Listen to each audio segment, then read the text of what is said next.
जब आप अंडर 19 जीत के आए तो कहा जा रहा था कि भाई he is the next Virat Kohli. And then that match जिसकी बहुत बात होती है 3 अप्रैल 2013। क्यों इतनी बात होती है? पहले भी तो इतने प्लेयर आउट हुए हैं, बोल्ड हुए हैं। पहली बॉल ही आई थिंक बहुत अच्छी बॉल थी वो। एज अ बैट्समैन मैं कुछ नहीं कर सकता उसके लिए। माइंड रॉक्स एक इंडिया टुडे का ही इवेंट होता है। कपिल देव को पता चलता है कि आप इन बिटवीन मैचेस यहाँ पे इवेंट में बैठे हैं, तो वो कहते हैं कि If I your manager, I would have kicked your backside and say, go back to the cricket ground. Glamour बहुत ज़्यादा फोकस की वजह से आपका अपना फोकस हट गया। Do you agree? Then I knew कि यार यहाँ से अब नहीं होगा।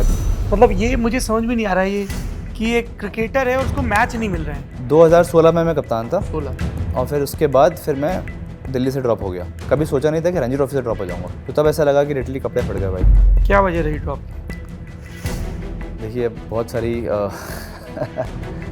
मैं इंडिया ए की कप्तानी कर रहा था और वनडे में मेरी परफॉर्मेंस बहुत अच्छी थी, बट मुझे उसके कारण वनडे से भी निकाल दिया गया था।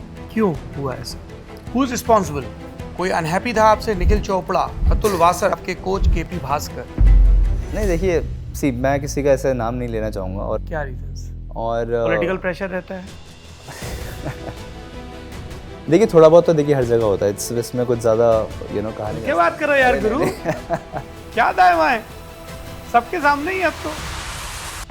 2018 में फिर एक कंट्रोवर्सी होती है। पूर्णिया सांसद भी हैं राजेश रंजन और पप्पू यादव, उनके बेटे सार्थक रंजन का सिलेक्शन होता है और फिर अतुल वासन आपका जिक्र करते हैं। देखिए अब ये सारे रीजंस तो खैर दिल्ली क्रिकेट के साथ काफ़ी लंबे अरसे से रहे हैं। मैं 24 साल का ही हूँ और आप मेरे साथ ऐसा ट्रीटमेंट कर रहे हो जैसे कि मैं 35 साल का हूँ। कौन कर रहा था ये ट्रीटमेंट? आपको लगता है कि इसकी वजह से आईपीएल में भी, चूंकि आप टीम में नहीं लिए जा रहे थे, आपके चांसेस बिगड़े? 2017-18 में आप अनसोल्ड रहे। तो ऐसी सिचुएशन थी कि मुझे तो समझ नहीं आई कि ये क्यों हुआ। समझ में आया गुरु, बता नहीं रहे हो। नहीं बट उसको मैं क्या पॉलिटिक्स, कौन पॉलिटिक्स कर रहा था? अब क्या दिल्ली क्रिकेट एसोसिएशन को ऐसा लग रहा था कि ये यस सर पर्याप्त नहीं कर रहा है? क्या था? जब तक गौतम गंभीर दिल्ली के कप्तान थे तब तक वो टीम में कुछ भी गड़बड़ नहीं होने देते थे, क्योंकि he was a very strong leader. Rishabh Pant को कप्तान बनाया गया था। फिर काफ़ी ज़्यादा ऊंच नीच होने लगे थे दिल्ली की टीम में। इतने अच्छे खिलाड़ी जो आईपीएल भी खेल रहे हैं, रन भी बना रहे हैं, उनको भी दिल्ली से ड्रॉप कर दिया जा रहा है। यूएस का सिलेक्शन कैसे हुआ आपके दिमाग में कि अमेरिका जाना है खेलने के लिए? तो मुझे लगा कि यहाँ पे एक अच्छी अपॉर्चुनिटी है जो कि इवेंचुअली यहाँ पे क्रिकेट बढ़ सकती है। फिर आपने वहाँ अच्छा परफॉर्म किया, लेकिन 2024 में आप अमेरिका की टीम में भी नहीं आ पाए T20 की। जी हाँ। Again you were the victim of politics. Help us in understanding the post you did on Twitter. जीवन की विडंबना में लोगों को अनुचित व्यवस्था के बारे में शिकायत कर, ये हमने हिंदी ट्रांसलेशन कर दिया। करते सुनता रहता हूँ स्वस्थ बदलाव की आवश्यकता के बारे में, लेकिन जब वही लोग सत्ता में आते हैं तो वो भी वही अन्यायपूर्ण तरीके अपनाते हैं। किसकी बात कर रहे थे आप? तब मुझे स्पॉट पे डाल रहे हो। How difficult it was to announce retirement from Indian cricket? World series चल रही थी और इंडिया खेल रही थी और मैंने मैच लगाया और 5 मिनट के अंदर ही मैंने मैच बंद कर दिया, क्योंकि मैं वो मैच ही नहीं देख पाया, जानते हुए कि यार अब मैं मैच देख के क्या करूं, क्योंकि मैं उस टीम के लिए खेल ही नहीं सकता हूं।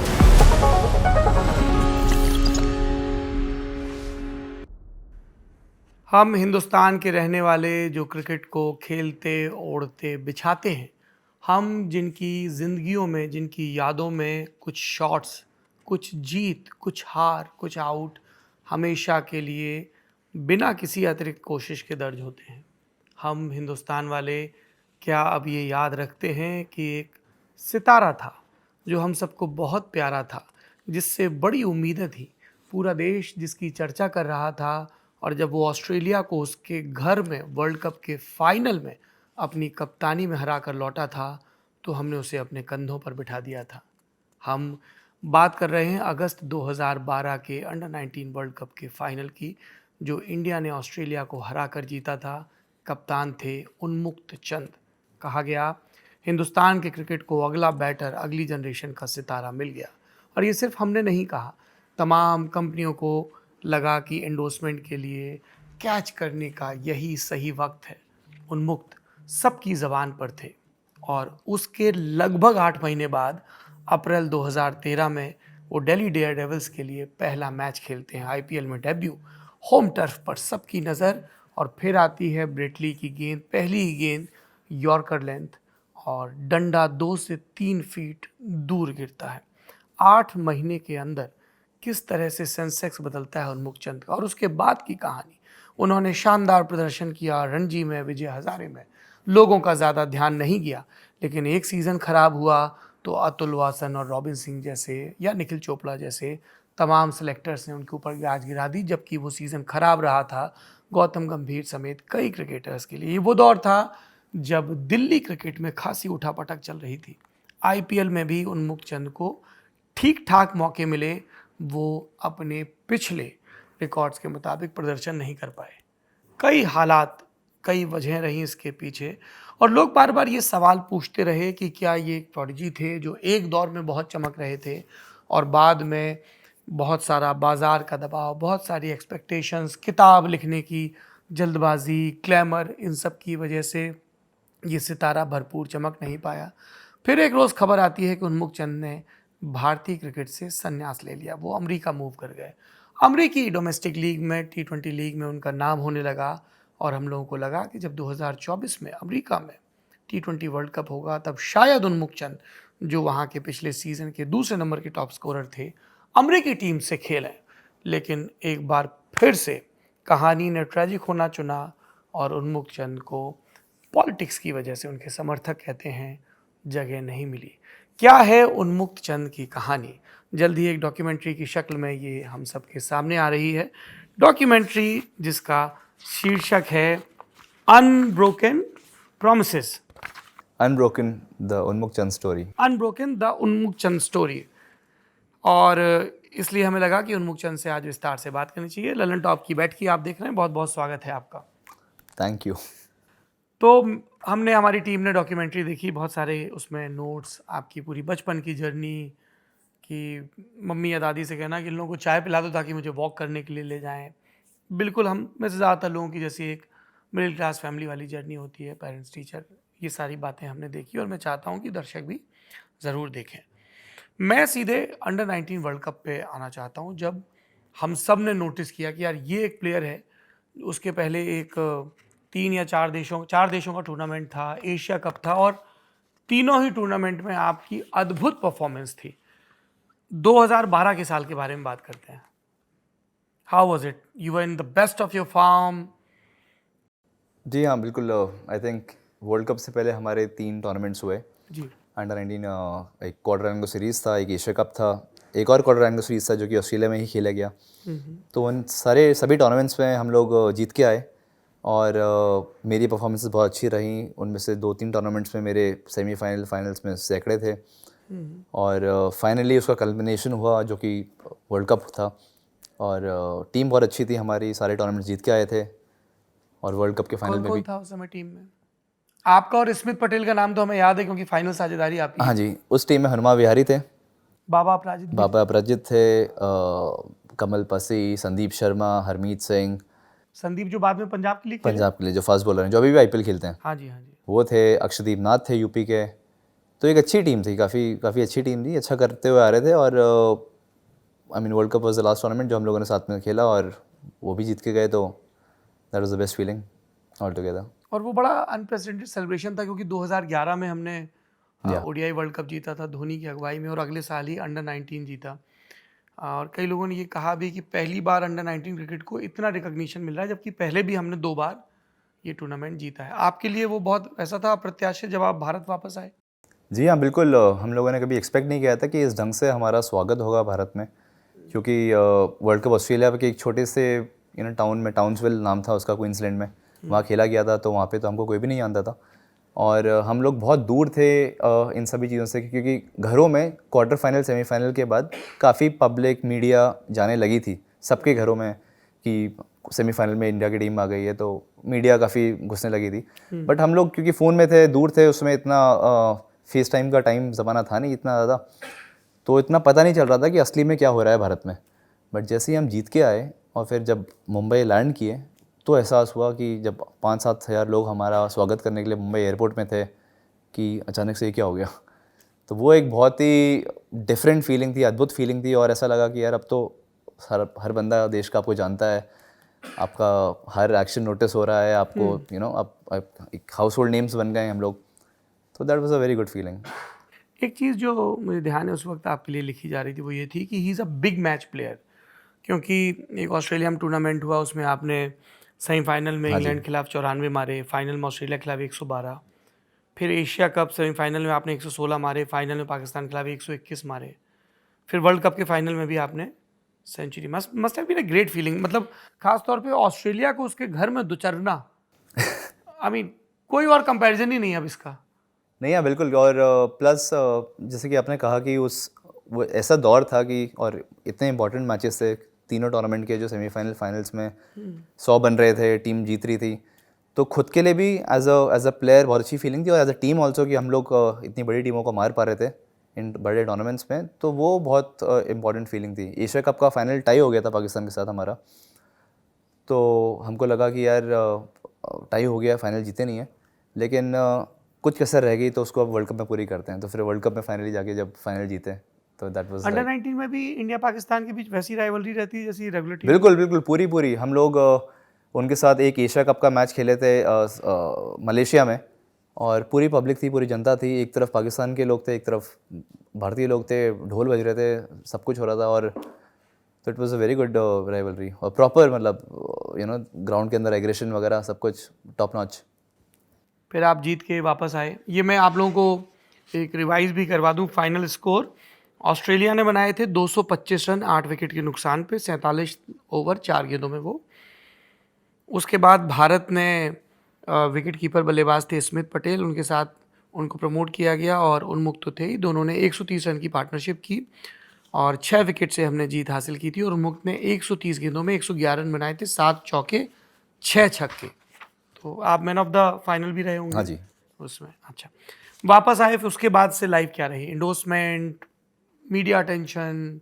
देखिए, ये तो बहुत सारी चीज़ें साथ साथ होती हैं, बट अगर आप उसका नेट सेल में बात करें तो बहुत सारी चीज़ें चेंज हुई ज़रूर। उसके बाद स्ट्रेट अवे एक इंडिया ए का टूर था न्यूजीलैंड का, तो मैं वहाँ गया, और डेफिनेटली ऑब्वियसली क्योंकि मीडिया, ये काफ़ी मीडिया चैनल्स सबको इंटरव्यू लेना चाहते हैं, तो वो सब चीज़ें चली रही थी, कुछ ज़्यादा थी, बिकॉज ऑब्वियसली स्टार्टिंग का दौर था वो 3-4 दिन जितना भी मैं दिल्ली में था, तो काफ़ी लोग इंटरव्यू लेने आ रहे थे घर पे। फिर मैं बैंगलोर चले गया था, एनसीए कैंप था हमारा, फिर नॉर्मल प्रैक्टिस वगैरह शुरू हो गई, और फिर इंडिया के टूर में गया, और साथ साथ में एंडोर्समेंट्स भी कुछ आने लग गए थे बीच बीच में, बट आई मीन अच्छा था, बढ़िया था। आई मीन सब लोग आपको जानने लग गए थे, और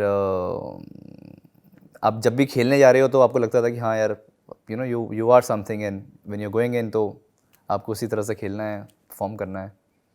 इसकी वजह से आपकी परफॉर्मेंस पे असर पड़ा? आई थिंक, देखिए, मेरे डिफरेंट सीजन्स अलग अलग तरीके से गए, बट मुझे ओवरऑल ये लगता है कि वो जो एक एक्सपेक्टेशंस का क्योंकि पूरी इंडिया में इतना ज़्यादा ऐसा माहौल बन गया था कि एक्सपेक्टेशन बहुत ज़्यादा बढ़ जाती हैं लोगों की आपसे, और आपको लगता है कि अभी खेल जाऊँ, अभी खेल जाऊँ, अभी खेल जाऊँ। तो शायद अगर मैं इसको अगर बहुत अच्छे से देखूँ तो मुझे लगता है कि थोड़ी सी डेस्परेशन ज़रूर बढ़ गई थी इंडिया खेलने के लिए, क्योंकि इतना ऐसा माहौल बन गया था कि लोग कह रहे थे कि it is not about if I will play for India, it was about when will I play for India, right. So ऐसा माहौल था, तो थोड़ा बहुत हल्का फुल्का, आई मीन आई फील कि वो डेस्परेशन थोड़ी ज़्यादा आ जाती है, आप उतने फ्रीली शायद नहीं खेल पाते जितना शायद पहले खेलते हैं, तो थोड़ा बहुत मे बी लिटिल बिट। आपके कोच कौन थे उन दिनों? संजय भारद्वाज सर। संजय भारद्वाज। संजय भारद्वाज जी का एक हम लोग पिछले दिनों इंटरव्यू देख रहे थे एक पॉडकास्ट में, और उनसे आपसे जुड़ा सवाल पूछा गया, तो उन्होंने भी यही कहा कि बहुत ज़्यादा ग्लैमर, बहुत ज़्यादा फोकस की वजह से आपका अपना फोकस हट गया। Do you agree? Not really. See, are you in touch with him? हाँ हाँ हाँ, बिल्कुल, अभी भी मेरे कोच हैं वो। मैं जब भी इंडिया आता हूँ तो सीधा, अभी आजकल उनका सेंटर भोपाल में है, सो भोपाल में जाता हूँ और प्रैक्टिस करते हैं, तो उनके साथ तो मैं बहुत अच्छे से टच में हूँ। लेकिन सी, देखिए, सबका एक अलग इसको देखने का नज़रिया है। मुझे ऐसा लगता है कि मेरा जो फोकस है क्रिकेट में और बड़ा ही है, कभी कम नहीं हुआ है, क्योंकि मुझे जो क्रिकेट मिली है, मेरे को उसके आगे इंडिया खेलना मेरा अगला गोल था 19 वर्ल्ड कप के बाद। तो उसके लिए मुझे पता था कि मेहनत बढ़नी है, और मुझे मेहनत करने में बहुत अच्छा लगता है। शुरुआत से ही मैं बहुत मेहनती हूँ, और मुझे उस चीज़ को हासिल करनी थी, तो उसके लिए मेरी मेहनत ज़रूर बढ़ी। हाँ, बाकी चीज़ें भी बढ़ना शुरू हुई, और थोड़ी बहुत नई ज़रूर होंगी, तो शायद लोग इसलिए कहते हैं कि बहुत सारा ग्लैमर आ गया, ऐसा चीज़ें आ गई, बट आई स्टिल फील कि मतलब my focus was still to play for India, to कई प्रैक्टिस लोगों हार्ड। ने ये भी कहा कि अभी तो अंडर 19 ही जीत के आए हैं, और देखिए ये महेंद्र सिंह धोनी, सुरेश रैना, विराट कोहली के साथ पेप्सी का ऐड कर रहे हैं। आपको लगता है ये जस्ट क्रिटिसिज्म है या रॉन्गली प्लेस्ड क्रिटिसिज्म है? ऐड कर रहे हैं तो क्या? देखिए आज की डेट में अगर आप देखें तो हर प्लेयर ऐड कर रहा है। उस समय शायद थोड़ा सा नया होगा तो इसलिए लोग कह रहे होंगे। मेरा मानना ये है कि आई थिंक ऐड करने में मैं रणजी ट्रॉफी का मैच खेल रहा था उनके साथ ही, एक दिन पहले ही हम लोगों का मैच था, वहाँ से वो लोग भी गए, मेरा भी, क्योंकि मैं भी पेप्सी ने मुझे भी एज ए ब्रांड एम्बेसडर लिया था तो मुझे भी जाना पड़ा, मैंने भी वो ऐड किया, फिर वापस आ गया अगले दिन ही। तो मेरे लिए तो वो चीज़ बहुत ही नॉर्मल थी, बट हाँ शायद लोगों ने इसको ऐसा बना दिया तो उसका तो कुछ नहीं कर एक उन्हीं सकते। दिनों की और क्लिप वायरल होती है। माइंड रॉक्स एक इंडिया टुडे का ही इवेंट होता है जिसमें स्टेज पे मोहम्मद अजरुद्दीन हैं पूर्व कप्तान, कपिल देव हैं पूर्व कप्तान, और आप स्टेज पे हैं। और जब कपिल देव को पता चलता है कि आप इन बिटवीन मैचेस यहाँ पे इवेंट में बैठे हैं तो वो कहते हैं कि ये अच्छा हुआ कि मैं तुम्हारा कोच नहीं हूँ, क्योंकि मैं तुम्हारा कोच होता तो तुम ऐसे इवेंट्स में नहीं होते, मैं तुम्हें। I said, what are you doing here? That's exactly what happened. He said, these people called me. I said, you shouldn't be here. If I, your manager, I would have kicked your backside and say, go back to the cricket ground. You have the entire life to come back to these type of stages. What was your reaction to this? देखिए I feel वो जो एक statement है वो out of context थोड़ा सा लिया गया है, वो इसलिए लिया गया है क्योंकि, और मैं मानता हूँ कि जो उन्होंने बात कही एज अ सीनियर शायद यही कहनी चाहिए, इसलिए मेरे को उस चीज़ को लेके इतना वो नहीं होता कि, या मैं उसको डिफेंड करने की कोशिश नहीं करता।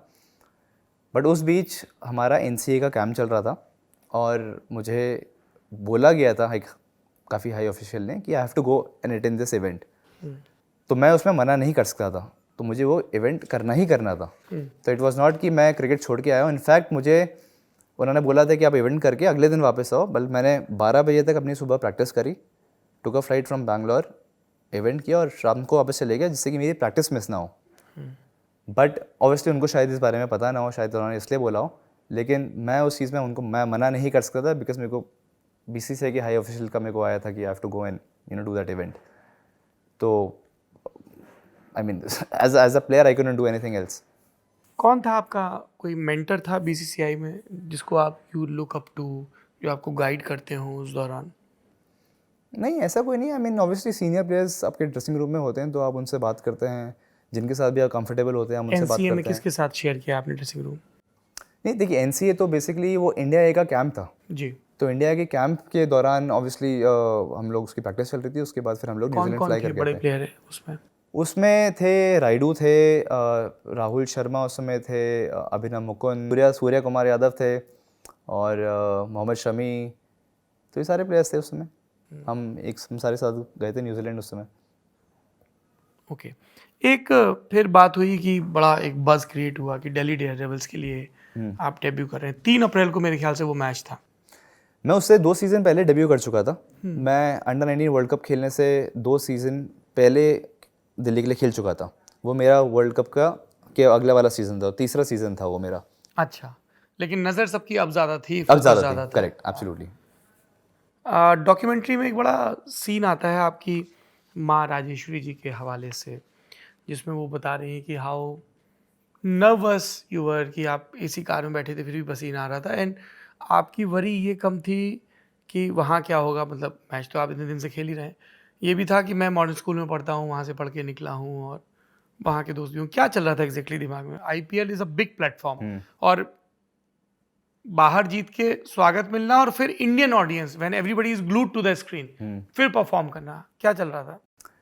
देखिए वो मम्मी ने जो बात करी होगी वो मेरा फर्स्ट सीज़न था IPL का जी। मैं उस समय 12वीं का मैंने एग्ज़ाम दिया था और उसके अगले हफ्ते ही मेरा पहला IPL का मैच था। तो आप ये देखिए कि उस समय वो 2011, यू आर राइट। हाँ 2011 में, तो 12वीं में मैं हूँ और मैं ऑलरेडी IPL में और एक मेरा दिन नाम पहले बोर्ड का एग्जाम। हाँ 4 मतलब लिटरली एक हफ्ते पहले बोर्ड का एग्ज़ाम था और मैं मैच खेलने जा रहा हूँ। और रणजी भी डेब्यू हो चुका था। रणजी डेब्यू तो मेरा 10वीं में हो गया था। वाह। तो मेरा बहुत जल्दी ग्राफ जो है 9th में, मैं जब मैं 11वीं क्लास में था तब मेरा वनडे का डेब्यू हुआ था और 12वीं में रणजी ट्रॉफी का हुआ था। और जैसे ही 12वीं मैंने पास क्रॉस किया तो 12वीं में मेरा IPL में नाम आ गया था। डेब्यू मैंने एक हफ्ते बाद किया बोर्ड के एग्ज़ाम के बाद। तो ऑब्वियसली बहुत ही छोटा था मैं उस समय के हिसाब से अगर आप देखा जाए। मुझे उम्मीद नहीं थी कि मुझे पहला मैच मिल जाएगा। हुआ क्या था कि हमारा उससे पहले एक प्रैक्टिस कैंप चला था, उसमें मैंने बड़े रन बनाए। तो ऑफिशियल्स को लगा या जो हमारे कैप्टन थे उस समय उन सबको लगा कि यार कौन ये था कैप्टन था? उस समय वीरू भाई थे वीरेंद्र सहवाग, हाँ। कि इसको खिला सकते हैं, तो पहला मैच ही मुझे मिल गया। अब पहला मैच मिला तो मैं गया खेलने और हमारी पहले बैटिंग आ गई। देखिए अगर आप जब तक ग्राउंड में आप एज अ आप बाहर बैठ के देखते हैं तो एक डिफरेंट फीलिंग होती है, जब आप खेल रहे होते हैं तो बहुत डिफरेंट फीलिंग होती है। और पहले हमारी बैटिंग आ गई, तो पहले ओवर में वार्नर आउट हो गया, मैं अगले ओवर में अंदर गया। तो जब मैं अंदर गया तो मेरे लिए वो इतना ओवरवेलमिंग हो गया कि 50,000 लोग ग्राउंड में बैठे हैं। कोटला में था मैच? कोटला में मैच था और मेरे स्कूल के भी काफ़ी लोग आए थे, तो मेरे लिए वो first time I could not digest the fact कि यार मैं आईपीएल का मैच खेल रहा हूँ, कैमराज मेरे चेहरे पे होंगे, क्योंकि टीवी में देखते हैं हम, राइट, कोई खेलने आता है तो जिस चेहरा आपके चेहरे पे होता है। मैं खेलने गया, पहली बॉल तो मुझे समझ ही नहीं आई, इतना डर लग रहा था। मलिंगा बॉल डाल रहे थे, मैंने डिफेंस करी और अगली बॉल पे मैंने लिटरली लप्पा घुमा दिया और मैं बोल्ड हो गया। और फिर मैं वापस आ रहा हूँ तो मैं समझ ही नहीं पाया कि हो क्या रहा है, मैं सिर्फ बाहर की चीज़ों में ही था। एंड देन फिर मैं बाहर आया तो आई थिंक एक दो मैच लगते हैं to adjust, but I feel I was very young that time to grab that pressure बहुत ज़्यादा था उस समय। मैच रेडी नहीं थे? कुड भी, अगर मैं अब देख के मेरे को लगता है कि हाँ थोड़ा सा जल्दी था जब मैं आईपीएल खेला, उतना उस प्रेशर को हैंडल करने की उस समय उतनी ट्रेनिंग नहीं थी, क्योंकि देखिए Mental strength नहीं। आईपीएल भी बहुत नया नया था उस समय, राइट, 4th सीज़न था आईपीएल का। और जो भी खेलते थे मतलब काफ़ी क्रिकेट खेलने के बाद खेलते थे, मैं बहुत जल्दी खेल गया था आईपीएल, तो उसका जो एडजस्ट होने में समय लगता है वो। और पहला मैच ही खेल गया, शायद कुछ मैच बाहर बैठता तो माहौल से फीलिंग मतलब आप थोड़े से कंफर्टेबल हो जाते हो। बहुत इतना जल्दी हुआ कि वो मेरे को समझ ही नहीं आया कि यार ये क्या हो गया। और सारे सचिन तेंदुलकर सब लोग खेल रहे हैं। एक साल पहले मुझे याद है स्टैंड्स में बैठ के मैं मैच देख रहा था और आई थिंक मुंबई इंडियंस और दिल्ली डेविल्स का मैच था। मैंने मम्मी से यही कह रहा था यार कि मुझे एक बार खेलना है, और अगले साल ही मैं उनके अगेंस्ट खेल रहा हूँ। मेरे आइडल सचिन सर वो मैच खेल रहे हैं मेरे साथ, तो it was a very overwhelming feeling for me to understand कि व्हाट इज़ हैपनिंग। मैच के बाद कुछ बातचीत हुई ड्रेसिंग रूम में? किसी ने कंफर्ट किया, कोई बात नहीं पहला मैच है? नहीं, आप बात करते रहते हैं लोगों से। आई थिंक उससे ज़्यादा ज़रूरी होता है आपका खुद का कंफर्ट। शायद आपको लोग कितना भी समझाएं, बट एक जो आपको खुद ही कंफर्टेबल होते हो उस एटमॉस्फेयर में खेलने के, वो खुद ही आपके अंदर से वो चीज़ आती है। तो आप 2-3 मैच खेलते हो तो ऑटोमेटिकली सेटल होते हो आप, तो वो थोड़ा समय लगता है उसको। Were you kind to yourself? Yes and no, थोड़ा बहुत तो, क्योंकि आपको हमेशा होता है कि यार नहीं मुझे अच्छा करना है, और प्लस क्योंकि हमेशा से मेरे को अपने को लेके हम एक स्टैंडर्ड हाई है और अच्छा करना है, तो थोड़ा सा I mean I was a little hard on myself, I can say now. And then that match जिसकी बहुत बात होती है, 3 अप्रैल 2013, क्यों इतनी बात होती है? पहले भी तो इतने प्लेयर आउट हुए हैं, बोल्ड हुए हैं। I mean best of the best player, Sachin Tendulkar भी बोल्ड हुए हैं। ईडन गार्डन में अख्तर ने पहली बॉल पे बोल्ड मारा था एट इंडिया पाकिस्तान टेस्ट। क्या लगता है आपको इतनी क्यों बात होती है उस पर? आई थिंक शायद इसलिए क्योंकि वो आईपीएल की पहली बॉल थी, सेकेंडली इसलिए क्योंकि मैं वर्ल्ड कप खेल के आया था तो सबकी नज़र मेरे ऊपर थी, और शायद 4-5 बॉलें खेल चुका होता तो इतनी बात नहीं होती। और वो पहली बॉल ही आई थिंक बहुत अच्छी बॉल थी, वो यस। अच्छी बॉल ज़रूर थी वो, लेकिन कभी कभार आई थिंक कुछ इनिंग्स ऐसी होती हैं, कुछ शॉट्स ऐसे होते हैं या कुछ डिसमिसल्स ऐसे होते हैं जो लोगों को लंबे समय तक याद रह जाते हैं। शायद ये एक उनमें से एक बॉल थी जो कि लोगों को लंबे समय तक याद रही। I mean as a batsman मैं कुछ नहीं कर सकता उसके लिए। Must have been stunned, blank हो गया दिमाग, क्या था? नहीं, आई मीन आउट हुआ, it was a normal regulation out, ऐसा नहीं कि it's a good ball, but obviously आप डिसअपॉइंट तो होते ही हो क्योंकि आप पे इतनी सारी एक्सपेक्टेशन है और आप वर्ल्ड कप जीतने के बाद एक बड़े स्तर पे आ रहे हो और आप खेल रहे हो, तो आपको लगता है कि यार नहीं मैं यहाँ रन बनाऊँ और जिससे कि मैं अगले स्टेप पे आगे बढ़ूँ। बट उसको लेकर डिसअपॉइंटमेंट होती है, but you go on to the next match. पर ओवरऑल उस सीजन में आपकी परफॉर्मेंस अच्छी नहीं रही। आपने 9 नहीं। मैच खेले और 158 रन बनाए। हाँ, वो सीज़न मेरा इतना अच्छा नहीं रहा, और इनफैक्ट उससे पहले मैंने जो सैयद मुश्ताक अली ट्रॉफी थी उसमें 2 सैकड़े लगाए थे, तो बहुत अच्छा चल रहा था। बट आईपीएल थोड़ा सा वो वाला सीज़न मेरा ख़राब हो गया। क्या वजह रही? पहले मैच में ऐसे आउट हो गया, अगले मैच में रिकी पॉन्टिंग ने एक 100 बड़ा ब्लाइंडेड कैच पकड़ लिया, तो 2-3 मैच में ऐसे आउट हो गया। फिर कुछ मैच बाहर बैठा रहा, फिर दोबारा जब मौका आया एक आध मैच में 40 रन किए मैंने, बट वो बड़ा नॉक नहीं कन्वर्ट हो पाया बेसिकली। सी देखिए, एक प्रोसेस हर बैट्समैन की वही रहती है, आप कोशिश करते हैं कि यार रन बनाएं और आपकी जो प्रोसेस उसको फॉलो करें। कभी एक बार वो चीज़ें आपको क्लिक कर जाती हैं, कभी कभार नहीं करती, तो आई फील कि शायद उस साल नहीं करी। यू फेल्ट बैड कि आपको फिर ऑक्शन में जाना पड़ा और राजस्थान रॉयल्स ने फिर आपको लिया दिल्ली छूट गया? नहीं, वो आई थिंक नेक्स्ट ईयर जो था वो फ्रेश ऑक्शन था और राजस्थान रॉयल्स ने फिर मेरे को पिक किया उसमें। और नहीं, I didn't feel bad, I think अच्छा था। आई मीन दूसरी टीम में गया मैं खेलने के लिए और would be good new experience basically. पर आपको मैच नहीं मिले, सिर्फ 3 मैच मिले। हाँ, उस चीज़ का मेरे को बड़ी निराशा थी क्योंकि उस साल मेरी बड़ी अच्छी परफॉर्मेंसेस रही थी उस साल, और जो कि मैंने 200 भी बनाए थे T20 क्रिकेट में। मैं उस साल 30 के प्रोबेबल में था, जो कि चैम्पियंस ट्रॉफी की टीम जा रही थी।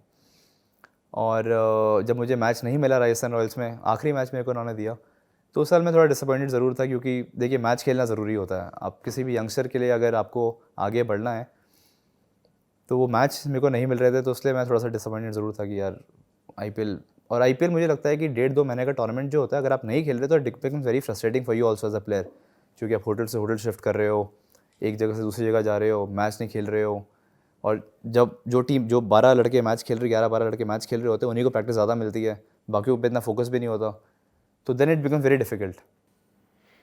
अभी उस समय कैप्टन कौन था राजस्थान रॉयल्स का? उसमें रहाणे नहीं, वॉटसन, सॉरी, शेन वॉटसन। तो आपने पूछा उनसे कि क्यों मैं किस स्कीम में फिट नहीं हो रहा हूँ, या इस तरह की डेमोक्रेसी नहीं होती है? नहीं, आप पूछते हैं, मतलब पूछा ज़रूर, बट सी आईपीएल ऐसी चीज़ है कि कॉम्बिनेशंस परमिटेशंस इतने ज़्यादा होते हैं, शायद उनके हिसाब से दूसरे कॉम्बिनेशन फिट हो रहे हों, तो नहीं मिला मौका उस साल। अब क्या कर सकते हैं उसको, आई मीन बस डिसअपॉइंटेड कि यार मुझे लग रहा था कि मैं उस साल बहुत अच्छे टच में था और शायद मुझे उसमें एक रन मिलता आईपीएल में, तो would have been very good. And then Mumbai Indians, how was it there? Mumbai Indians was a very good experience. पहले साल मैं 5-6 मैच खेला, 6 मैच खेला, उसमें से मेरा एक 50 भी था आरसीबी के खिलाफ। थोड़ा मुझे लगता है अनफॉर्चुनेट इसलिए रहा क्योंकि 58 बनाया मैंने आरसीबी के खिलाफ, उसके बाद एक मैच में 15 या 20 रन पे कुछ आउट हो गया था मैं। उसके अगले मैच में मेरी बैटिंग नहीं आई क्योंकि उस साल मैं 3 नंबर बैटिंग कर रहा था, 10 ओवर तक कोई आउट नहीं हुआ था, तो फिर उन्होंने पोलार्ड को भेज दिया था बैटिंग करने, और अगले मैच में मैं ड्रॉप हो गया। वो कॉम्बिनेशन ऐसा था कि वो टीम इतनी बड़ी टीम थी ऑन पेपर कि समटाइम्स अगर आपका एक मैच बेसिकली 50 के बाद एक मैच में मैंने रन बनाए, आउट हुआ, उसमें भारी हो गया, तो फिर मौका नहीं मिला। तो उसको लेके मैं थोड़ा सा डिसअपॉइंटेड ज़रूर था कि शायद एक आध और मौका मिल जाता, या शायद किसी और टीम में होता तो जहाँ पे इतने बड़े खिलाड़ी नहीं होते, तो ज़रूर एक थोड़ा सा फ़र्क पड़ता इन टर्म्स ऑफ शायद 2 मैच और मिल जाते तो एज अ प्लेयर आपका इस बात का सेटिस्फेक्शन रहा कि मुंबई इंडियंस ने सीज़न जीता उस साल? ओ यस, बहुत बढ़िया सीज़न रहा वो, और I mean IPL champions is a big thing for anyone. पर अगले साल सिर्फ एक मैच मिला। मतलब ये मुझे समझ में नहीं आ रहा है ये कि एक क्रिकेटर है और उसको मैच नहीं मिल रहे हैं। हाँ, ये थोड़ा सा डिसअपॉइंटिंग मेरे लिए आईपीएल की जर्नी में रहा कि एक जो लंबा रन होता है शायद वो मेरे को एक बारी वो कभी नहीं मिला। 1-2 मैच खेलता था, फिर मैच नहीं मिलते थे, तो कभी भी सेटल नहीं हो पाया। एक जो आईपीएल के एक जब भी आप किसी भी क्रिकेटर के लिए ज़रूरी होता है कि जब आप मैचेस खेलते हो आप सेटल होते हो टीम में और फिर आप लंबा खेलते हो, बट जब आप एक मैच खेलते हो फिर आप ड्रॉप हो जाते हो, तो फिर it's also very difficult mentally to settle down, और स्ट्रेट अवे जाके परफॉर्म करना बड़ा मुश्किल हो जाता है। अगले साल भी मैच नहीं मिला, तो वो थोड़ा सा डिसअपॉइंटिंग था क्योंकि उस समय ऐसा भी टाइम था कि मेरे सारे पीयर्स इंडिया के लिए खेलने लग गए थे, मौके जा रहे थे, और मुझे ऐसा लगता था कि यार मैं इंडिया में बड़ा अच्छा कर रहा हूँ, बट आईपीएल एक इतनी इंपॉर्टेंट विंडो हो जाती है आपके लिए एज अ प्लेयर, क्योंकि आईपीएल से बहुत सारी सिलेक्शन होने लगे थे इंडियन टीम की, तो उस चीज़ को लेकर मेरे को हमेशा था कि यार मैं आईपीएल में शायद और मौके मिले अच्छे से, या एक प्रॉपर रन मिले तो यहाँ अच्छा करूँगा तो उसका इम्पैक्ट ज़्यादा रहेगा। उन्मुक्त हम लोग अपने प्लेयर्स को ग्राउंड पे देखते हैं, उनके स्टेट्स देखते हैं और अपने आप को एसोसिएट कर लेते हैं। जब प्लेयर ग्राउंड पे नहीं और इस फेज से गुजर रहा है, तब वो अपने आप को कैसे बचा के रखते हैं कि जब अंडर 19 में थे तब इतना मीडिया ग्लेयर और फिर अगले 3-4 साल इतने डल, क्या थी उस समय की मेंटल कंडीशन? देखिए, अंडर 19 वर्ल्ड कप के बाद भी मैंने 3-4 साल इंडिया ए की कप्तानी करी। 2016 तक मैं इंडिया ए का कप्तान था और परफॉर्मेंसेस मेरी इंडिया ए में बहुत अच्छी रही हैं। आईपीएल उतना अच्छा नहीं रहा ज़रूर, आईपीएल में शायद और अच्छा होता तो काफ़ी would have been a different picture altogether, but उसके बाद से मेरे को थोड़ी सी दिक्कतें आनी शुरू हुई जब मैं दिल्ली से एक बार ड्रॉप होना शुरू हुआ। 16-17 में आप कैप्टन थे? 2016 में मैं कप्तान था 16। और फिर उसके बाद फिर मैं दिल्ली से ड्रॉप हो गया, तो that was the most difficult phase of my life. मुझे ऐसा लगता है कि वो एक बड़ा मुश्किल दौर होता है, क्योंकि जितनी जल्दी मैंने दिल्ली के लिए क्रिकेट खेलना शुरू किया था, अच्छा करना शुरू किया था, कभी सोचा नहीं था कि रणजी ट्रॉफी से ड्रॉप हो जाऊँगा। तो तब ऐसा लगा कि लिटरली कपड़े फट गए भाई, अब तो क्लब प्लेयर बन के रह गए हैं, और जो इतनी सारी खुद से एक्सपेक्टेशंस थी इन टर्म्स ऑफ इंडिया खेलना तो है ही है, बट स्टेट लेवल क्रिकेट इतनी अच्छी की सब कुछ किया, तो कभी सोचा नहीं था कि रणजी ट्रॉफी से जब ड्रॉप हुआ तो वो थोड़ा सा एक मुश्किल टाइम था मेरे लिए पर्सनली, तो उससे निकलने में थोड़ा समय ज़रूर लगा। क्या वजह रही ड्रॉप की? देखिए बहुत सारी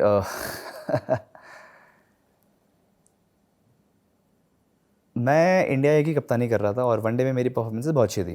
हम्म। डेज क्रिकेट थोड़ा सा मेरा इतना अच्छा नहीं गया था उससे पिछले वाला सीज़न, बट मुझे उसके कारण वनडे से भी निकाल दिया गया था, तो वो थोड़ा सा मुझे उस समय खटकी चीज़ कि रेड बॉल क्रिकेट डिफरेंट है, वाइट बॉल क्रिकेट डिफरेंट है, बट जब चीज़ें होनी होती हैं तो फिर ऐसी हो जाती हैं कि आपका उन पर कंट्रोल कम रहता है। क्यों हुआ ऐसा? Who is responsible? कोई अनहैप्पी था आपसे? निखिल चोपड़ा, अतुल वासन, रॉबिन सिंह, या फिर आपके कोच केपी भास्कर? क्यों जस्टिस नहीं हुआ उन्मुख चंद के साथ? सीजन तो गौतम गंभीर का भी खराब था, उनको तो ड्रॉप नहीं किया गया।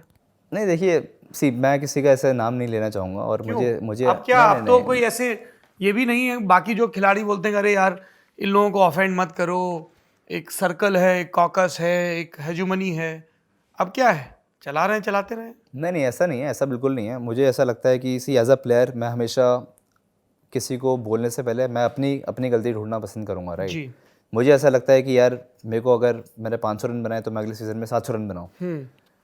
मेरी एज अ क्रिकेटर मुझे लगता है किसी को ब्लेम करना एक आसान काम है, और अब मैं इस बात को समझता हूँ कि सिलेक्शंस भी जो होती हैं वो I mean selectors might think in a different way. उनकी मेरे लिए कहना, अब अगर मैं अपने आप को डिफेंड करूँ इस चीज़ को लेके कि यार वनडे क्रिकेट में तो मैं अच्छा कर रहा हूँ, मुझे वनडे क्रिकेट से क्यों ड्रॉप कर दिया जब मेरा डेज ख़राब हुआ, but at the end of the day as a cricketer मैं अपने आप से यही कहूँगा, और मैं अपने आप से यही एक्सपेक्ट करता हूँ कि यार मैं हर फॉर्मेट में रन बनाऊँ। तो इसीलिए मैं शायद किसी को कभी इस ढंग से ब्लेम नहीं करना चाहूँगा, और मुझे लगता है कि ब्लेम करना भी एक वीकनेस होती है इंसान के अंदर। तो रादर अपने अंदर की खुद कमियों को आप सही करो और आगे बढ़ना चाहिए। ओके। उसके अगले साल 2018 में फिर एक कंट्रोवर्सी होती है। एक चर्चित नेता हैं, अभी पूर्णिया सांसद भी हैं, राजेश रंजन उर्फ पप्पू यादव। उनके बेटे सार्थक रंजन का सिलेक्शन होता है, और फिर अतुल वासन आपका जिक्र करते हैं। अब कैसे आप कहेंगे कि सब अपने आप को ब्लेम करना है? इसमें तो आप थे ही नहीं इन्वॉल्व। देखिए अब ये सारे रीजंस तो खैर दिल्ली क्रिकेट के साथ काफ़ी लंबे अरसे से रहे हैं। क्या रीजंस? और पॉलिटिकल प्रेशर रहता है? देखिए थोड़ा बहुत तो देखिए हर जगह होता है, इसमें कुछ ज़्यादा कहा नहीं क्या जा बात करो यार अरे गुरु, क्या दाएं बाएं सबके सामने ही अब तो। देखिए मेरे को ऐसा भी लगता है, क्योंकि जब मेरे को दिल्ली से निकालना शुरू किया, क्योंकि मैं इतने सालों से खेल रहा था, तो मुझे वो लोग बोलने लगे कि अब हमको इससे आगे निकलना है, बट सच्चाई ये थी कि मैं सिर्फ उस समय 24 साल का ही था, और मुझे ऐसा लगता है कि मुझे 24 साल की तरह ट्रीट नहीं किया जा रहा था, क्योंकि 17 साल में दिल्ली के लिए खेल गया था। तो मुझे ऐसा फीलिंग आ रही थी कि मुझे वो सोच रहे हैं कि मैं 35 साल का हूँ और अब इसका कोई फ्यूचर नहीं है। तो दैट वाज समथिंग व्हिच लोगों को डेब्यू होता है 28-30 साल की उम्र में। Exactly. सूर्य कुमार यादव को कितना लेट डेब्यू हुआ, अभी Exactly. कैप्टन है वो एशिया कप में। हाँ, तो that was a little hurtful for me कि यार मैं 24 साल का ही हूँ और आप मेरे साथ ऐसा ट्रीटमेंट कर रहे हो जैसे कि मैं 35 साल का हूँ। कौन कर रहा था ये ट्रीटमेंट? कोई भी हो, जो भी आई मीन अतुल वासन, निखिल चोपड़ा? देखिए पर्सनली मैं किसी का नाम लेना नहीं चाहूँगा, but they were being personal. That's their choice, I can't do anything about it.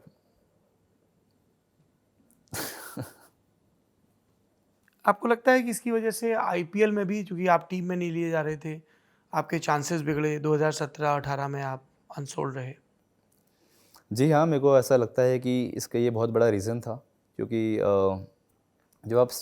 जिस दिन मैं दिल्ली से ड्रॉप हुआ था, एक्चुअली उस साल मैं नॉर्थ जोन का मैच खेल रहा था T20 का मुंबई में, और शाम को मैं दिल्ली की टीम से ड्रॉप हो गया था। तो सोचिए कि मैं नॉर्थ जोन का मैच खेल रहा हूँ और मैं दिल्ली की टीम से ड्रॉप हो रहा हूँ। तो वो ऐसी सिचुएशन थी कि मुझे तो समझ नहीं आई कि ये क्यों हुआ, क्या इसके पीछे क्या रीज़न थे, क्या नहीं थे। बट समझ में आया है गुरु, बता नहीं रहे हो। नहीं, बट उसको मैं क्या पॉलिटिक्स, कौन पॉलिटिक्स कर रहा था? अब मुझे एग्जैक्टली एक बंदे का नाम नहीं पता, बट जो भी है whatever the system is right, कि उसके कारण ज़रूर एक एज अ प्लेयर आप पे काफ़ी प्रेशर पड़ता है, और आपको क्या लगता है दिल्ली कि क्रिकेट एसोसिएशन को ऐसा लग रहा था कि हम उन्मुख चंद को पर्याप्त टेम नहीं कर पा रहे हैं, ये यस्सर पर्याप्त नहीं कर रहा है, क्या था? देखिए मैं सारी क्रिकेट जो भी अंडर 15 से खेला खुद की परफॉर्मेंस के बलबूते पे खेला, और मुझे नहीं पता कि कैसे किसी को प्लीज़ किया जाता है या कुछ किया जाता है। परफॉर्म करो, मेरे दिमाग में हमेशा ये था कि यार परफॉर्म करो आगे बढ़ो, परफॉर्म करो आगे बढ़ो। आई डोंट नो, कभी कभार obviously see as a cricketer आपके सीजन ऊपर नीचे जाएंगे, बट शायद जब आपका सीज़न इतना अच्छा शायद जो ना जाए तब आपके पीछे लोग ज़रूर पड़ सकते हैं, और मेरे साथ शायद यही हुआ। बट अगर आप देखें तो सबके सीजन ख़राब गए थे, सारे प्लेयरों के साथ ऐसा हुआ था, तो कहीं ना कहीं मैं उसका स्केपगोट बन गया उस समय। देखिए ये खुल के नहीं बोल रहे हैं ललन इससे टॉप ज़्यादा ने, क्या खुल के बोलूं इनकी मैं? पत्नी है सिमरन जी, उनसे बात की है, उन्होंने क्या कहा मैं आपको बता देता हूँ। 2019 में उन्मुक्त ने सोचा कि दिल्ली में उनके साथ जो राजनीति चल रही है उसमें उलझने से बेहतर है कि वो उत्तराखंड के लिए खेलें। तो आपकी वाइफ भी एडमिट कर रही है कि पॉलिटिक्स हो रही थी। नहीं, पॉलिटिक्स तो है ही ना ये, अगर वो ऐसे निकाल रहे हैं मेरे को, हम्म ऐसा कभी नहीं हुआ कि इंडिया ए के कप्तान को आप स्टेट की टीम से निकाल रहे हो, हम्म। राइट? तो पॉलिटिक्स ही है ना वो। अब मैं एक बंदे पे उसको नहीं डाल आप सकता पूरा कि डीडीसीए को बोल रहे हैं। मतलब इन अ वे कि हाँ जो भी सेलेक्टर्स होंगे उस समय, ये सेलेक्टर्स हैं तो ये उन्हीं का डिसीजन होता है ये तो। तो भी तो मैं उनका नाम ले रहा हाँ हूँ। तो मतलब हाँ अब एक बंदे का नहीं, हाँ जो सिलेक्शन कमेटी है उनका डिसीजन होगा सारे ये। लोग। तो इस चीज़ को लेके मेरे को हमेशा एक आपत्ति थी कि यार मैं इतने साल मैंने दिल्ली को सर्व किया, इतना अच्छा भी किया दिल्ली के लिए, और आपने मेरे को स्केप बोर्ड बना दिया इस पूरे सिलसिले में। और फिर 2 साल बाद आपको संन्यास लेना पड़ता है। इन बिटवीन उत्तराखंड में क्या रहता है, चोट लग जाती है। 2018 में जब मैं दिल्ली के लिए खेल रहा था, तो मुझे डीएस में नहीं लिया गया था, मुझे वनडे के बहुत आखिरी में वनडे में भी नहीं लिया गया था, T20 में मुझे नॉकआउट्स में बुलाया गया था, और मैंने उसमें फाइनल में 50 किया दिल्ली के लिए। सॉरी, T20 के बाद फिर वनडे हुआ था, फिर वनडे में मैंने दिल्ली के लिए सबसे ज़्यादा रन बनाए। उसमें से एक मैच ऐसा भी था जिसमें पहले मैच में मेरा जबड़ा टूट गया था, and I got 100 against UP. But फिर भी मुझे रणजी ट्रॉफी नहीं मिल रही थी, तो मैं अच्छा कर रहा था, फिर मैं देवधर भी खेला उस साल, बट मुझे रणजी ट्रॉफी नहीं मिल रही थी। फिर मैं अगले साल आ रहा था, फिर मैं ड्रॉप हो जा रहा था कहीं ना कहीं से। तो ये जो ड्रॉप खेलने का सिलसिला था वो 2-3 साल चला, 2017-18 की मैं बात कर रहा हूँ। एज अ प्लेयर जब आप बार बार ड्रॉप होते रहते हैं तो आपका कॉन्फिडेंस बहुत ख़राब होता है उस कारण, जो कि it's not a very healthy environment for any player. तो जब वो काफ़ी ज़्यादा होने लगा और मुझे दिखने लगा कि यार मेरे को क्रिकेट यहाँ रेगुलरली नहीं मिल रही है, तब मैंने डिसाइड किया कि मैं उत्तराखंड जाता हूँ, क्योंकि यहाँ पे अब चीज़ें बहुत डामाडोल होने शुरू हो गई हैं। 2017 तक, जब तक गौतम गंभीर दिल्ली के कप्तान थे, तब तक वो टीम में कुछ भी गड़बड़ नहीं होने देते थे, क्योंकि he was a very strong leader. उन्होंने प्लेयर्स को बहुत फाइट किया, उनके लिए काफ़ी बैक किया प्लेयर्स को। और जब वो रिटायर हुए दिल्ली क्रिकेट से, या उन्होंने रिटायरमेंट ली, उसके बाद काफ़ी ज़्यादा दिल्ली क्रिकेट में हलचल मचनी शुरू हो गई। ऋषभ पंत को कप्तान बनाया गया था उनके बाद, है ना। नहीं, उनके बाद मैं कप्तान बना था यहाँ एक सीजन एक आप, साल फिर में, उसके बाद फिर ऋषभ। ऋषभ को बनाया गया था। बट उनके जाने के बाद फिर काफ़ी ज़्यादा ऊंच नीच होने लगी थी दिल्ली की टीम में, जो कि अभी भी होती है। इतने अच्छे खिलाड़ी जो आईपीएल भी खेल रहे हैं, रन भी बना रहे हैं, उनको भी दिल्ली से ड्रॉप कर दिया जा रहा है। तो ये जैसे नीतीश को ड्रॉप किया गया दिल्ली से, फिर ध्रुव अच्छा कर रहा था बीच में, उसको ड्रॉप किया गया। तो अब दोनों, नीतीश तो अभी वापस आ गया है, ध्रुव विदर्भा चले गया है। काफ़ी सारे प्लेयर्स ऊपर नीचे दिल्ली से होने लगे थे। तो वो माहौल कहीं भी, और ये सबको पता है कि this is what happens and this is not a good atmosphere for any player, जो कि शायद रणजी ट्रॉफी में, मुझे ऐसा लगता है कि रणजी ट्रॉफी में ये सब चीज़ें नहीं होनी चाहिए। रणजी ट्रॉफी आपकी स्टेट की मेन टीम है, और your best team should play, but वो शायद नहीं हो रहा था। उत्तराखंड में कैसा रहा। उत्तराखंड में ऐसा रहा कि उत्तराखंड में हमारे वनडेज से शुरुआत हुई। वनडेज मेरे काफ़ी अच्छे चल रहे थे। अनफॉर्चुनेटली एक दिन हम लोगों का लास्ट वनडे गेम था, मैं अपनी बस से उतरा और मेरा पैर मुड़ गया और मेरा फुट में फ्रैक्चर आ गया। तो मैं 1.5 महीने के लिए आई वॉज गॉन। तो मेरी T20 मिस हो गई उसमें। बट मेरे को इतनी ज़्यादा उसमें उत्सुकता थी कि मैं वापस आके खेलूँ कि मेरा जब प्लास्टर निकला तो मैं उसके तीसरे दिन ही, रणजी ट्रॉफी चल रही थी, मैं वो मैच खेलने चले गया। तो basically totally out of practice था उसमें, और थोड़े जल्दबाजी कर गया खेलने में। रणजी ट्रॉफी शुरू हुई तो वो मेरे फिर 4-5 मैच ख़राब हो गए उस साल उत्तराखंड के लिए, बिकॉज उतनी अच्छी प्रैक्टिस नहीं हो पाई थी। 2 महीना टोटली ऑफ हो गया था, और टीम भी अच्छा नहीं कर रही थी, बिकॉज उत्तराखंड उस साल पहली बार ही ऊपर की डिवीज़न में खेल रही थी, और बाकी टीम्स काफ़ी अच्छी थी। ओवरऑल उत्तराखंड की टीम थोड़ी सी नई थी उस समय। तो मैचेस भी हार रहे थे, खुद की परफॉर्मेंस भी नहीं हो रही थी, तो थोड़ा सा टफ ज़रूर हो गया था मेरे लिए वो आखिरी का जो रणजी ट्रॉफी का सीज़न था उत्तराखंड के लिए। How difficult it was to announce retirement from Indian cricket? Probably most difficult thing for me, because जब मैंने क्रिकेट खेलनी शुरू करी थी वो हमेशा उस कैप के लिए थी, बट जब मुझे ऐसा लगा कि अब reasons beyond my control are sort of dictating things, तो मेरे पास एक ही ऑप्शन रह गया कि यार अब मैं यहाँ पे मुझे और नए पैस्चर्स देखने चाहिए, और उस कैप के लिए ना खेलना वाज द बिगेस्ट डिफ़िकल्टी। जब मैं यूएस भी गया, इनफैक्ट काफ़ी मुझे समय लगा, कुछ 3-4 महीने लगे to understand, to absorb the fact कि यार अब इंडिया कैप कभी नहीं मिलेगी। तो पूरा जो पर्सपेक्टिव होता है एज अ क्रिकेटर कि आप रोज़ सुबह उठते हैं, प्रैक्टिस करने जाते हैं, वो इसलिए जाते हैं क्योंकि आपको वो कैप चाहिए। आप अच्छा करते हैं तो आपको और अच्छा करना, आप अच्छा नहीं करते तो यार मैं कैसे अच्छा करूं कि मैं एक दिन इंडिया के लिए खेलूं। बट सडनली अब मैं क्रिकेट खेल रहा था और मुझे पता था कि यार वो कैप के लिए मैं नहीं खेल सकता। तो वो पर्सपेक्टिव चेंज करने में, उस चीज़ को समझने में, एब्जॉर्ब करने में मुझे थोड़ा काफ़ी समय लगा, and I feel that was a very tough emotional time for me to understand and absorb all these things. Unmukt, ये थोड़ा पर्सनल सवाल है जो मैं पूछने जा रहा हूँ, पर बहुत ज़रूरी है मेरी नज़र में कि एक यंग एज में इतना बड़ा अचीवर जिसको फिर इतने डिसअपॉइंटमेंट झेलने पड़ रहे हैं और इतना बड़ा फैसला करना, आई कैन इमेजिन दिस, कि जो लड़का 10th में 11th में रणजी खेल रहा हो और फाइनली उसको ये बोलना पड़े कि यार मैं कभी इंडिया नहीं खेल पाऊंगा। What did you do to save your mental health?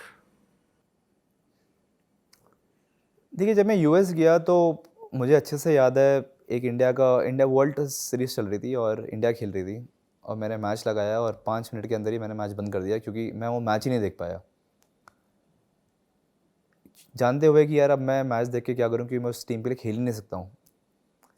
तो वो इनिशियल मेरे को जब वो चीज़ समझ आने लगी कि यार ये तो एक बहुत मुश्किल चीज़ है टू अंडरस्टैंड एंड एब्जॉर्ब, तो इट टुक मी टाइम। और उसके लिए कोई एक चीज़ नहीं कहूँगा, बट मैं आई थिंक वो पूरा 3-4 महीने का एक प्रोसेस था जब मैं उस चीज़ से यूज टू हो रहा था कि यार now this is not there, and अब मुझे कोई नए रास्ते ढूंढने हैं, यार अपना पर्सपेक्टिव चेंज करना है। क्रिकेट तो खेलनी है, पर्सपेक्टिव चेंज करना है अपना। जब 3-4 महीने बाद वो ऑटोमेटिकली थोड़ा सा एब्जॉर्प्शन होने लगी, और जब मैंने फाइनली डिसाइड किया कि यार आज मैं, जब मैंने प्रॉपर रेजिग्नेशन लेटर बीसीसीआई को लिखा, I think I got over it. उस समय माइनर लीग चल रही थी यूएस में, मैंने माइनर लीग खेलना शुरू किया, वो सीज़न मेरा बड़ा अच्छा जाने लगा, साथ ही साथ मेरी बिग बैश में मेरा कॉन्ट्रैक्ट हो गया।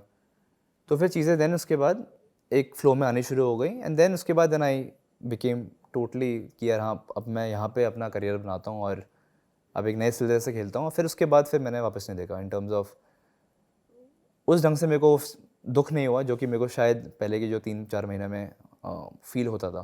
फिर क्रिकेट ने टेक ओवर कर लिया, कुछ महीनों में मेरी शादी भी हो गई, एंड फिर चीज़ें फिर बनते चली गई, चीज़ें अच्छी होते गई, क्रिकेट मिलने लगी जो कि मेरे को सबसे ज़्यादा अफसोस इस चीज़ का है कि मेरे जो आखिरी के 2-3 साल इंडिया में थे, 2017-18 से लेके 20 तक, मैंने क्रिकेट ज़्यादा नहीं खेली। उससे पहले क्या होता था कि यार मैं आईपीएल भी खेल रहा था, रणजी ट्रॉफी भी खेल रहा था, इंडिया भी खेल रहा था, तो सडनली कि मेरे को क्रिकेट ही नहीं मिल रही है, तो उस चीज़ का मेरे को बहुत ज़्यादा दुख था कि यार मेरी क्रिकेट मिस हो रही है बहुत ज़्यादा। जब मेरा वो वापस यूएस में आके मैं दोबारा खेलने लगा, तो then I started getting into happier space. वो जो एक बबल था वो ब्रेक होना शुरू हुआ, तो then I started enjoying it more. इस दौरान आपकी विराट कोहली से बात मुलाकात होती थी? क्योंकि जब आप अंडर 19 जीत के आए तो कहा जा रहा था कि भाई he is the next Virat Kohli, Delhi से है, एग्रेसिव, फ्लैम्बॉयंट, फर्स्ट डाउन आ रहा है, ओपनिंग, बहुत सारी सिमिलैरिटीज़ खोजी जा रही थी आप दोनों के बीच में। ये वो दौर है जब आपका एक नॉट सो ग्रेट फेज चल रहा था और विराट कप्तानी कर रहे थे टीम की पोस्ट धोनी वाले एरा में। कभी आपकी बातचीत हुई इस सब को लेके? नहीं, देखिए 2014 तक तो विराट का लास्ट मैच था दिल्ली के लिए, जब वो खेलने आए थे, चैलेंजर ट्रॉफी थी वो, तो तब हम लोग ऑब्वियसली साथ में खेल रहे थे, तो काफ़ी अच्छी बॉन्डिंग थी। बट उसके बाद तो फिर वो जब से इंडिया की कप्तानी करने लगे और मतलब इंडिया खेलने लगे रेगुलरली, तो फिर वो रणजी ट्रॉफी वापस खेलने नहीं आए, तो फिर थोड़ा सा इंट्रैक्शन भी कम हो गया, बिकॉज वो वहाँ बिजी थे, मैं यहाँ कॉन्स्टेंटली रणजी ट्रॉफी खेल रहा था। हाँ, ज़रूर आईपीएल में वगैरह में मुलाकात हो जाती थी, बट इतना कोई बहुत ज़्यादा इंट्रैक्शन मेरा उनके साथ नहीं था कभी भी आफ्टर दैट। जब आपने अपना रिटायरमेंट अनाउंस किया तब किसी प्लेयर का फ़ोन आया आपके पास to check upon you कि how are you feeling about it? लोगों के मैसेज आए, काफ़ी लोगों के मैसेज आए, काफ़ी लोगों से बात भी हुई मेरी, but see again I feel it's a very professional world, और I mean people can ask, but I don't know कि वो उस फीलिंग के साथ था नहीं था क्या था. कुछ लोगों से, प्लेयरों से बात हुई, कुछ लोगों का था कि यार कुछ साल और रुक जाता, और अभी I think it's still too early age पर देम, बट आई थिंक वो डिसीजन ले लिया था मैंने, तो देन उसमें वापस क्या सोचना उस बारे में. हाँ मतलब यूजुअली हम नहीं देखते कि 28 साल का प्लेयर संन्यास ले रहा है भारतीय क्रिकेट से. देखिए मेरे लिए वो सिचुएशन ऐसी थी कि मैं उसमें, मेरे पास कोई और ऑप्शन था नहीं. अगर ऑप्शन होता मेरे पास कि यार हाँ मैं परफॉर्म करूँ, देखिए दिल्ली में एक और चीज़ जो कि बहुत ज़्यादा प्रेवलेंट है वो ये है कि आपके कोई मैचेस नहीं होते. अब तो DPL शुरू हो गई है, बट 2018 के आसपास आपका रणजी ट्रॉफी का सीज़न ख़त्म हुआ, फिर कोई क्रिकेट नहीं होती. एक हफ्ते पहले आपके सेलेक्टर्स बनते हैं, 2 दिन में आपकी टीम बन जाती है और आप रणजी ट्रॉफी का मैच खेलने चले जाते हो. तो how do I get in the side? कोई मेरे पास प्लेटफॉर्म ही नहीं है, कोई मेरे पास मैचेस नहीं है. और इस चीज़ से मेरे को उसमें बहुत ज़्यादा दुख था कि यार अब मुझे खेलना होगा तो मुझे फ़ोन घुमाने पड़ेंगे लोगों को. मैं परफॉर्मेंस का मेरे पास कोई अपॉर्चुनिटी नहीं है. तो इतना वेट करना मेरे लिए बड़ा मुश्किल था, क्योंकि मुझे पता था कि यार ये 2 साल में कहेंगे कि यार ये तो अब 30 का हो गया, तो उसको थैंक यू वेरी मच. तो then I had to take a call कि यार अब what do I do. US का सिलेक्शन कैसे हुआ आपके दिमाग में कि अमेरिका जाना है खेलने के लिए? देखिए 2019 से मुझे फ़ोन आ रहा था वहाँ से, यूएस से, कि यहाँ पे क्रिकेट शुरू हो रही है, मेजर लीग की का उन्होंने अनाउंसमेंट कर दी थी उस समय. बट ऑब्वियसली मेरे को दिमाग में कुछ भी नहीं था कि यूएस जाने का तो कोई मतलब ही नहीं होता. बट जब 2021 का सीज़न में वापस दिल्ली के लिए खेलने आया, और मुझे उम्मीद थी कि जब मैं वापस उत्तराखंड छोड़ के दिल्ली आया था कि मुझे उस साल वो दिल्ली में खिलाएंगे, बट फिर मुझे नहीं खिलाया गया. 60 की जो लिस्ट बनी टीम, उसमें मेरा 60वां नाम था जब एक शॉर्ट लिस्ट कैंप हुआ. फिर मैं टीम में आया, बट मुझे एक मैच भी नहीं मिला. 25-30% खेल गया उस साल.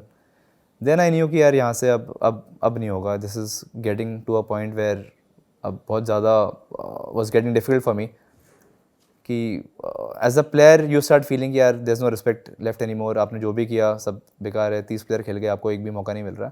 तो देन फिर मेरा मन, आई वाज कि यार अब नहीं खेलना मुझे यहाँ से. That's when I decided to see. उस समय यूएस से मेरे को आ रहा था, तो आई टोल्ड देम कि I will come, I will see. अगर मुझे लगेगा कि यार यहाँ प्रोस्पेक्ट अच्छे हैं, then I stay back, otherwise I go back. जब मैं यूएस गया, जब मुझे देखा कि वहाँ जाके माइनर लीग सिस्टम अच्छा है, मेजर लीग आने वाली है. जरा माइनर लीग मेजर लीग का फर्क बताइए. तो मेजर लीग इज जैसे कि हमारा IPL होता है, वैसे ही मेजर लीग वहाँ पे अलग अलग स्टेट्स की टीम. हाँ, मतलब इट्स अ फ्रेंचाइज टूर्नामेंट. मैं वहाँ पे लॉस एंजलिस नाइट राइडर्स के लिए खेलता हूँ, जो कि शाहरुख खान की टीम है. और एक बड़ा टूर्नामेंट है आज की डेट में वर्ल्ड क्रिकेट की अगर हम बात करें तो. और माइनर लीग बेसिकली 21 सारे स्टेट्स का हो गया. स्टेट के अंदर भी कुछ टीम्स होती हैं, तो माइनर हो गया. मेजर इज़ जैसे यूएस में मेजर लीग चलता है basically, major league baseball, major league soccer, उसी हिसाब से मेजर लीग क्रिकेट का नाम दिया गया. माइनर लीग आपकी छोटी टीम्स हो गई. तो जब मुझे सिस्टम समझ आना शुरू हुआ वहाँ पे कि हाँ एक प्लेटफॉर्म मिल रहा है. फिर 2024 का वर्ल्ड कप भी था, जो कि मेरे दिमाग में था कि यार हाँ वर्ल्ड कप खेलना है. यूएस उसको होस्ट कर रहा था, तो मुझे लगा कि यहाँ पे एक अच्छी अपॉर्चुनिटी है जो कि इवेंचुअली यहाँ पे क्रिकेट बढ़ सकती है. तो फिर मुझे यहाँ रहना चाहिए और यहाँ से अपना करियर आगे रिवाइव करना चाहिए. फिर आपने वहाँ अच्छा परफॉर्म किया, लेकिन 2024 में आप अमेरिका की टीम में भी नहीं आ पाए T20 की. जी हाँ. क्या वजह रही बताइए. देखिए माइनर लीग में 2 साल तो मैंने सबसे ज़्यादा रन बनाए, और वर्ल्ड कप की मेरे को पूरी उम्मीद थी कि यार मैं वर्ल्ड कप खेलूँगा, क्योंकि अच्छा करता हुआ आ रहा था. लेकिन समहाउ नहीं हुआ. क्या कहते हैं, वहाँ पर भी कुछ ना कुछ ऐसे एलिमेंट्स थे जो कि शायद थोड़ी चीज़ें अगेंस्ट थी कहूँगा. Again you were the victim of politics. See again मैं पर्सनली इस चीज़ को ऐसे नहीं देखता, क्योंकि मुझे लगता है कि अगर आप उसको एज अ थर्ड पर्सन देखें तो शायद येस, बट मुझे ऐसा लगता है कि अगर मुझे उन्होंने इतने रन में नहीं लिया, शायद मैं और रन बनाऊं, तो उससे दूसरों को मौका ही नहीं मिलेगा बोलने का. लेकिन बट हाँ थोड़ा बहुत दिक्कत Help us रहती in है. understanding the post you did on Twitter, which is now called X. जीवन की विडंबना में लोगों को अनुचित व्यवस्था के बारे में शिकायत कर, ये हमने हिंदी ट्रांसलेशन कर दिया। करते सुनता रहता हूँ स्वस्थ बदलाव की आवश्यकता के बारे में, लेकिन जब वही लोग सत्ता में आते हैं तो वो भी वही अन्यायपूर्ण तरीके अपनाते हैं। किसकी बात कर रहे थे आप? नहीं, ये तो यार एक ऐसे मुझे लग रहा था कि यार जनरली आई फील कि यार ये तो मुझे स्पॉट पे डाल रहे हो। ये एक जनरल स्टेटमेंट था मेरा। मैं समझ नहीं पा I रहा was हूँ। not very happy with एक how उन्मुख things- चंद मेरी मेमोरी का है जो दुनिया के टॉप बॉलर्स को बेखौफ खेल रहा है अंडर 19 में। एक उन्मुख चंद है जो बहुत अपने आप को होल्ड कर रहा है इस इंटरव्यू में भी, और कई लोगों ने कहा कि क्रिकेटिंग में भी आपकी वो शैली चेंज हुई। मतलब जो जहाँ पे बहुत कॉन्फिडेंस था वहाँ थोड़ा सा सेल्फ डाउट, थोड़ा सा चेक, थोड़ा सा होल्डिंग बैक। वाई? नहीं देखिए, क्रिकेट में तो आई फील कि यार जब आपके साथ बार बार आप ड्रॉप हो रहे होते हैं सब हो रहे, तो कॉन्फिडेंट डेफिनेटली होता है। मेरा भी कॉन्फिडेंस काफ़ी हिट हुआ जब मैं ड्रॉप होने लगा, और उसके कारण शायद परफॉर्मेंसेस भी नीचे गई। ये मैं बात कर रहा हूँ जब मैं दिल्ली से ही खेल रहा था, क्योंकि जब आप लगातार खेल रहे होते हैं तो आप हमेशा सर्वाइवल के लिए नहीं सोचते, आप सोचते हैं कि आप कैसे नेक्स्ट स्टेप पे जाएँ, तो ऑटोमेटिकली आपका गेम भी उस ढंग से चलता है। बट जब आप सर्वाइवल के लिए सोचते हैं, जो कि एक बहुत नेगेटिव माइंडसेट है, तो फिर आपकी परफॉर्मेंसेस भी नीचे हो जाती हैं। तो इट्स अ कास्केड इफेक्ट जो कि होता है, जो कि मुझे लगा, और उसका मेरी परफॉर्मेंसेस भी काफ़ी इफेक्ट पड़ना शुरू हो गया। But eventually I got over it after a point of time. जब मैं यूएस गया तो फिर चीज़ें चेंज हो गई। तो सी एज अ परफॉर्मेंस, तो I mean then my mindset changed. Are you still hopeful कि आपको अमेरिका की नेशनल टीम से खेलने का मौका मिलेगा? हाँ बिल्कुल, वाई नॉट। और कोशिश उसी की चल रही है। अभी मेजर लीग मेरा बहुत अच्छा गया, और किसी भी नेशनल टीम से खेलने की एक प्राइड जो होती है वो तो डेफिनेटली इज़ देयर। और मेरी भी यही होप है कि मैं जल्दी यूएस के लिए खेलूँ, और जो भी बेस्ट कर सकता हूँ अपनी कैपेसिटी में वो करूँ। बाकी चीज़ें मेरे कंट्रोल में नहीं है, कभी थी नहीं और नहीं कभी होंगी। आपको लगता है कुछ एक फैसले कभी आपने जल्दबाजी में लिए? Do you regret any of your decision? कई लोगों ने कहा किताब बहुत जल्दी लिख दी, स्काई इज़ द लिमिट। मतलब अभी तो आए हो भाई, परफॉर्म कर लो, फिर बताना दुनिया को अपनी प्रेरक स्टोरी। कई लोग ऐसे भी देखते हैं। How do you look at it? देखिए, मुझे ऐसा लगता है कि जब मैंने वो किताब लिखी, मेरे को हमेशा से लिखने पढ़ने का काफ़ी शौक़ रहा है। और जब ये अंडर 19 वर्ल्ड कप शुरू हुआ था तो मुझे ऐसे ख्याल आया था कि यार एक किताब लिखनी चाहिए, और मैंने लिखना शुरू कर दिया था। इतना कॉन्फिडेंस था कि हम लोग जीतेंगे तो ही कुछ फ़ायदा होगा, राइट। तो 80% ऑफ द किताब was already done before the world cup final. Okay. और किताब भी क्या थी, इट वाज माय जर्नी, और सारा जो भी, और इतना मेरे को जो भी सक्सेस मिला था, माय अंडर 19 मेरे जो रणजी ट्रॉफी के एक्सपीरियंसेस थे, मेरे जो आईपीएल के एक्सपीरियंस थे उसके अंदर है।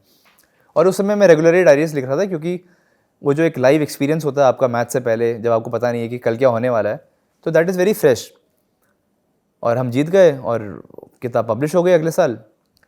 तो मेरे हिसाब से उसमें कोई गलत नहीं है, क्योंकि मेरा इंटेंशन था कि यार और मेरे को लिखने का वैसे भी शौक है। अब लोगों को उसको किस ढंग से लोग देखते हैं, that is their point of view. और मुझे लगता है कि हाँ, लोगों ने उसको एक अलग ढंग से भी लिया कि यार जल्दी इसने किताब लिख दी। बट मेरा ये मानना है कि यार मैं अगर तफरी नहीं कर रहा, या मैं जो चीज़ें 19-20 साल के लड़के करते हैं, और अगर मैं रादर किताबी तो लिख रहा हूँ, कोई अन्याय थोड़ी कर रहा हूँ, ट्रू।